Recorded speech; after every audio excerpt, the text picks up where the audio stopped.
Hi friends, welcome back. My name's Chess. This is the Scapegoat Club. And today I'm going to be talking about why I think it's so hard to make that change and leave a toxic relationship.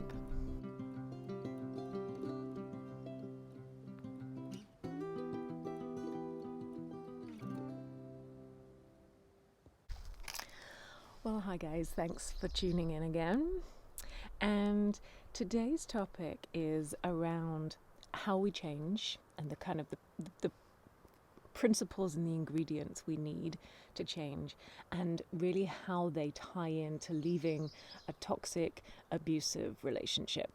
It might be a narcissistic relationship, that's my experience, but I think it could also be another kind of abusive relationship. So I also should say I'm not a psychologist and this is just my experience. I don't know that anybody I'm talking about is for sure narcissistic.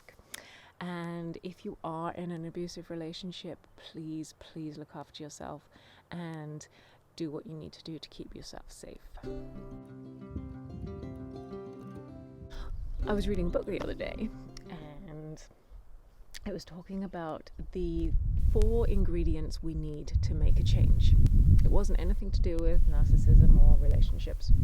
It was actually about dietary change. But it just got me thinking. So the 4 ingredients that it had for change are: number 1, you have to have the self-belief that you can make the change. The second thing is you have to believe that making the change will have a positive effect in your life. The third thing you need is motivation to make that change. You need the impetus or the push or the catalyst or whatever it is. And lastly, you need support to make a change. So those were the 4 things this book had. And I'm not saying that's the only model of change, but I just thought it was really interesting to consider it from a perspective of leaving an abusive relationship, and from my perspective of leaving a narcissistic relationship. And I'm curious, as always, to hear what you think. Please leave me a comment. And if you please like the video as well. That really helps get the message out there and it shows up to other people, and I'm getting some comments from people saying, yay, I finally found your channel. So I'm really glad that it's helping. So please press the like and subscribe if it works for you. And I do have a Patreon account as well if you're able to make any financial donations.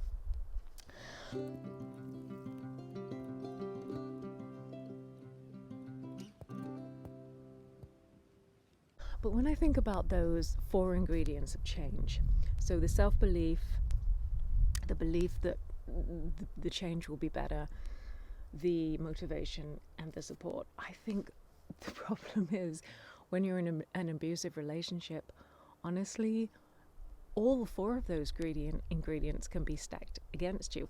And I'm also going to add a 5th one actually, which is you might not even know that you're in this abusive relationship. That's just still blows my mind that we can be in these relationships and not know it. But anyway, let's assume that you now kind of know that the relationship, there's something wrong. Self-belief. We are stripped of so much of our self-worth and self-confidence when we're in these narcissistic relationships, I think, and especially if we are the scapegoat in a family. We've grown up in a family unit.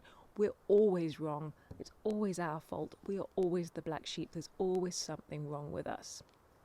So where is that self-confidence and self-belief that you can make a change going to come in? It's not. We haven't had it before. We're always blamed. We're shamed.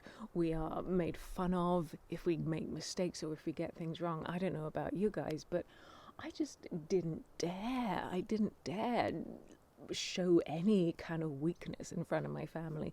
If I was doing things, I would do them quietly until I knew that it was working out, and then I might mention it. But I didn't dare make any kind of do any experiments or try anything out with them around. Oh God, no, that would be a nightmare. They'd just be in the background going, yeah, well.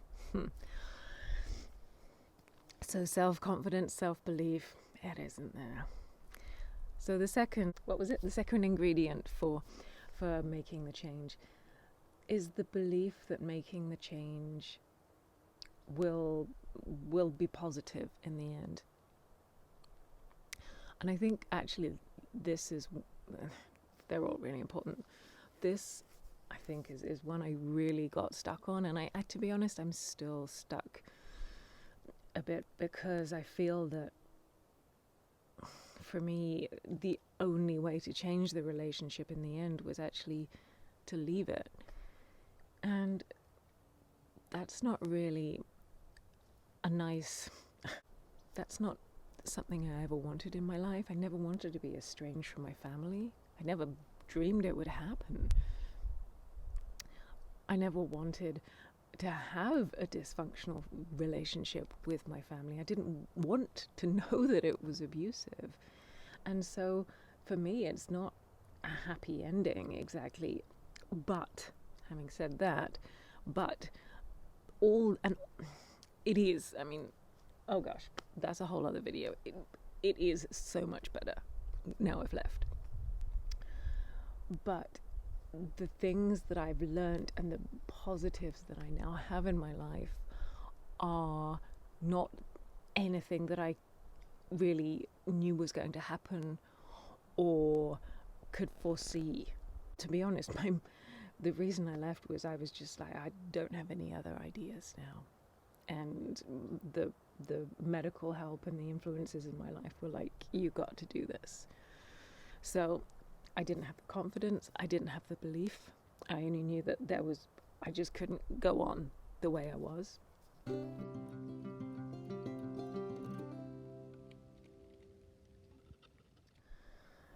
The third ingredient was motivation, and I guess that's what I was talking about, the motivation. I just got to that point of no return, almost like the lowest of the low, and it was like, wow, I just have to do something. It can't get any worse than this. And I guess I'm curious to see if that's what happens with other people, or if you figure it out before then and you manage to get your motivation from other places. I've heard that some people have health scares, or some people feel motivated if their children or other relationships are being dragged into a dysfunctional pattern. But that motivation, yeah, I think that's the key thing maybe that makes the driver. But it's really hard, I think, and a lot of us have to get to a really, really tough place to get that motivation to change. And so the last ingredient of making that change was having support. And I think, again, that's one of the saddest things about being in a toxic family, is that a lot of us don't have the support. And if the rest of your family is narcissistic, or they're enablers, or they just don't want to know, or maybe they're the golden children and they're all a part of the system and that set up, they're not going to support you in leaving, because they need you to play your role in the dysfunction. You help, or I should say I help feed that cycle of them feeling better, and because I'm there to take all the blame for everything. So for me, I only got to the place where I could really leave the relationship when I had the support of, thank God, a loving partner and health professionals to help me go through it. And I was also in a place where I could financially support myself, because those are all huge factors that a lot of people don't have. One of the strategies that narcissists use is they try and isolate us from other supports. I even had my narcissistic parents, get this, trying to tell me that they knew more about a legal problem than solicitors did. They went to that point where they were trying to convince me that even the professionals didn't know what they're talking about. It's crazy, absolutely crazy. But they will go to that level of trying to isolate us from the supports that we need. And if you're in an abusive relationship with a partner, for example, and you've been isolated, or maybe you're at home looking after children, or other social networks that you used to have gone, then having that support system to help you leave might not even be there. So when I look at those 4 ingredients for change, and I am not surprised that so many of us don't make the change, or struggle to make the change, or it takes so long to make the change, or we relapse, because the odds are stacked against us. So I think if you are thinking of making the change, then maybe being aware of those pieces of the puzzle. I wonder if that would actually help breaking it down, and so thinking and working on those individual items may help trying to enact the change that you want to. And it might not be full on leaving the relationship, it might be putting in the boundaries around a toxic relationship. But I think maybe I'm going to start using those ideas. Well, is it my belief that I can't change, or is it the belief that making the change won't help? So I think breaking those things down is something that I'm going to try and work on. And I think also, if you're struggling with a change and leaving that relationship, then again, please be kind to yourself and realize just how hard it is. And if you can use other things to help, those factors to help you make the change, then brilliant. This channel for me is an example of one of the supports I want to throw out there for other people who are going through this, because I feel that I could have benefited from this when I was going through it. So that's why I'm here, and if you like it, then please let me know, and if you find it helpful, awesome. It really makes me happy and helps motivate me to do more. But yeah, if you are in this situation, guys, then I'm with you. I get it. I feel it. And please know that you're not alone, and know from the comments that you're not alone. And please be gentle with yourself. And if you can find other supports, they might be friends, they might be other family members, they might be healthcare professionals, they might be other supports in the community, there might be accommodation supports you can find if you need to physically move yourself from a situation. But whatever it is, please take care of yourselves. And if you are in a dangerous situation, please do what you can to get yourself out, and please seek professional support.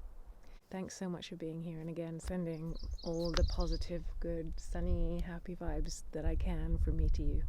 Take care, my friends. Bye for now.